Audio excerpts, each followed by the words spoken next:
आज देश का दुर्भाग्य है, पहले तो क्लासरूम में भी कोई अगर चोरी करता था, किसी की कॉपी करता था, तो वो भी 10 दिन तक अपना मुंह किसी को दिखाता नहीं था।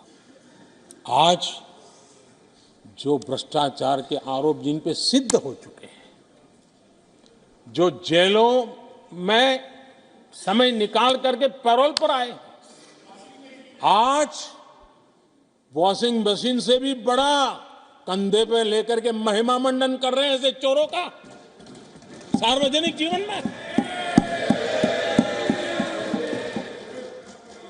कहां ले जाना चाहते हो देश को तुम? जो सजा हो चुकी है, मैं ये तो समझता हूं कि आरोप जो है उनके लिए तो आप सोच सकते हैं, लेकिन जो गुनाह सिद्ध हो चुका है, जो सजा काट चुके हैं, जो सजा काट रहे हैं, ऐसे लोगों का महिमा मंडन करते हो आप? कौन सा कल्चर देश की भावी पीढ़ी को क्या प्रेरणा देना चाहते हो आप? कौन से रास्ते और ऐसी कौन सी आपकी मजबूरी है?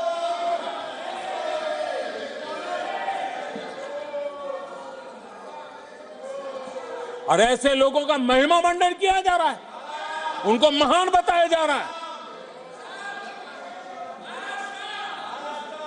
जहां संविधान का राज है, जहां लोकतंत्र है, माननीय अध्यक्ष जी, ऐसी बातें लंबी नहीं चल सकती हैं।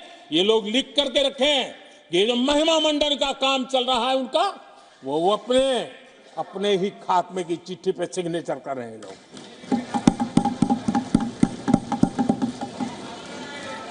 आदरणीय अध्यक्ष जी, जांच करना ये एजेंसियों का काम है। एजेंसियां स्वतंत्र होती हैं और संविधान ने उनको स्वतंत्र रखा हुआ है, और जज करने का काम न्यायाधीश का है। जज करने का काम न्यायाधीश का है और वो अपना काम कर रहे हैं। और अध्यक्ष जी, मैं इस पवित्र सदन में फिर से दोहराना चाहूंगा, जिसको जितना जुल्म मुझ पर करना है कर ले, मेरी भ्रष्टाचार के खिलाफ लड़ाई चलती रहेगी।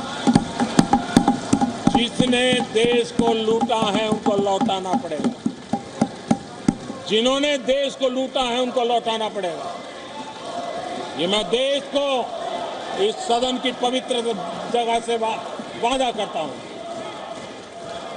जिसको जो आरोप लगाना है लगा ले, लेकिन देश को लूटने नहीं दिया जाएगा, और जो लूटा है वो लौटाना पड़ेगा।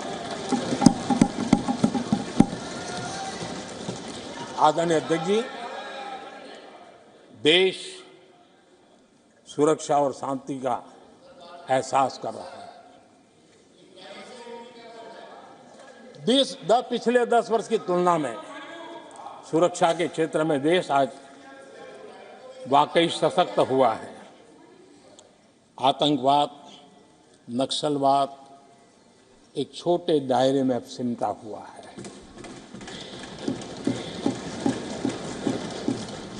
लेकिन भारत की जो टेररिज्म के प्रति जीरो टॉलरेंस नीति है, आज पूरे विश्व को भी भारत की इस नीति की तरफ चलने के लिए मजबूर होना पड़ा। भारत की सेनाएं सीमाओं से लेकर के समंदर तक अपने सामर्थ्य को लेकर के आज भी आ गए। हमें हमारी सेना के पराक्रम पर गर्व होना चाहिए। हम कितना ही उनके मोरल तोड़ने की कोशिश करें, मुझे मेरी सेना पर भरोसा है। मैंने उनके सामर्थ्य को देखा है। कुछ राजनेता सेना के लिए हल्के फुल्के शब्द बोल दें, इससे मेरे देश की सेना डिमोरलाइज होगी। ये सपनों में कोई रहते तो निकल जाए। देश के मूड को वो खत्म नहीं कर सकते, और किसी के एजेंट बन करके इस प्रकार की भाषा अगर कहीं से भी उठती है, देश कभी स्वीकार नहीं कर सकता है। और जो खुलेआम देश में अलग देश बनाने की वकालत करते हैं,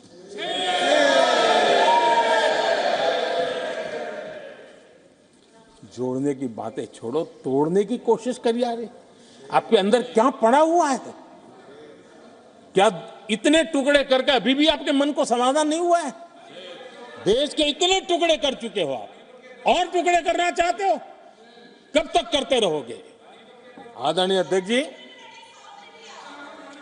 इसी सदन में अगर कश्मीर की बात होती थी तो हमेशा चिंता का स्वर निकलता था, छिटाकशी होती थी, आरोप प्रत्यारोप होते थे।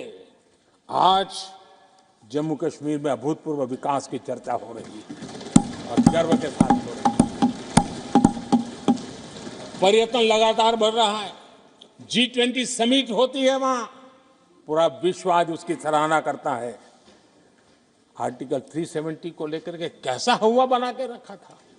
कश्मीर के लोगों ने जिस प्रकार से उसको गले लगाया है, कश्मीरी जनता ने जिस प्रकार से गले लगाया है, और आखिर के ये समस्या किसकी देन थी? किसने देश के माथे पर मारा था? किसने भारत के संविधान के अंदर इस प्रकार की दरार करके रखी हुई थी? आदरणीय अध्यक्ष जी, अगर नेहरू जी का नाम लेते हैं तो उनको बुरा लगता है, लेकिन कश्मीर को जो समस्याएं झेलनी पड़ी उसके मूल में उनकी ये सोच थी और उसी का परिणाम है देश को भुगतना पड़ा।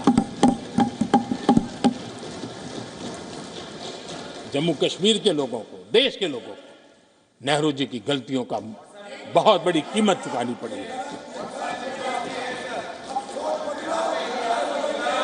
आदरणीय अध्यक्ष जी, वो भले गलतियां करके गए, लेकिन हम मुसीबतें झेल करके भी गलतियां सुधारने के लिए हमारी कोशिश जारी रखेंगे। हम रुकने वाले नहीं हैं। हम देश के लिए काम करने के लिए निकले हुए लोग हैं। हमारे लिए नेशन फर्स्ट है। आदरणीय अध्यक्ष जी, मैं सभी राजनीतिक दलों के नेताओं से आग्रह करूंगा, सभी माननीय सदस्यों से आग्रह करूंगा, भारत के जीवन में एक बहुत बड़ा अवसर आया है।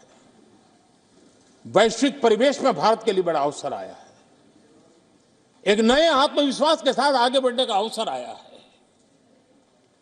राजनीति अपनी जगह पे होती है, आरोप प्रत्यारोप अपनी जगह पर होता है, लेकिन देश से बढ़कर कुछ नहीं होता है।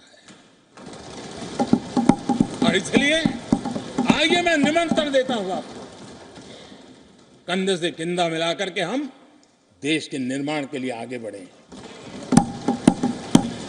राजनीति में किसी भी जगह पर रहते हुए भी राष्ट्र निर्माण में आगे बढ़ने में कोई रुकावट नहीं आती। अब इस राह को मत छोड़िए। मैं आपका साथ मांग रहा हूं, मां भारती के कल्याण के लिए साथ मांग रहा हूं। मैं विश्व के अंदर जो अवसर आया है उस अवसर को बुलाने के लिए आपका साथ मांगता हूं। मैं आपका सहयोग चाहता हूं 140 करोड़ देशवासियों की जिंदगी को और समृद्ध बनाने के लिए और सुखी बनाने के लिए। लेकिन अगर आप साथ नहीं दे सकते हैं और अगर आपका हाथ ईंटें फेंकने पर ही तुला हुआ है, तो आप लिख करके रखिए, आपकी हर ईंट को मैं विकसित भारत की नींव मजबूत करने के लिए लगाऊंगा। आपके हर पत्थर को मैं विकसित भारत के जो सपनों को लेकर के अब चले उसकी नींव मजबूत करने के लिए मैं लगाऊंगा और देश को हम उस समृद्धि की ओर लेके जाएंगे। जितने पत्थर उछालने उछाल लीजिए, आपका हर पत्थर भारत के समृद्ध, भारत के विकसित भारत के सपने को समृद्ध बनाने के लिए हर पत्थर को मैं काम में ले लूंगा। ये भी मैं आपको विश्वास दिलाता हूं। आदरणीय अध्यक्ष जी, मैं जानता हूं साथियों की तकलीफें मैं जानता हूं, लेकिन वो जो कुछ भी बोलते हैं मैं दुखी नहीं होता और दुखी होना भी नहीं चाहिए, क्योंकि मैं जानता हूं ये नामदार है, हम कामदार हैं।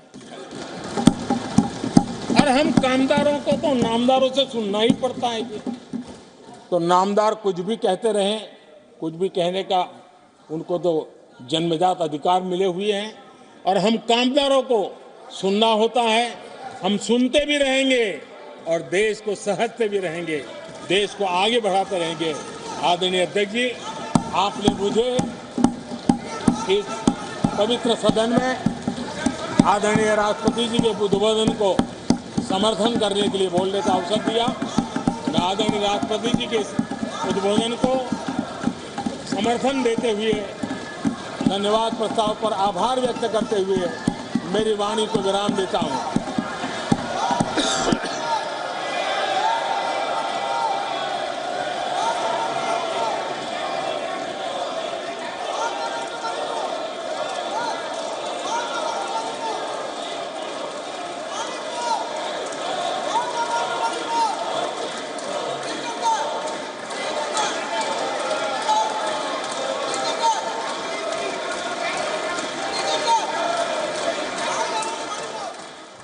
All right, Prime Minister Narendra Modi there replying to the motion of thanks by the President, and in that speech making a political pitch for the national elections this year, and also ripping through the opposition, saying that the opposition is doing a good job of staying in opposition, and what we have achieved in the last 10 years, the opposition, particularly Congress, could not have achieved in even 100 years.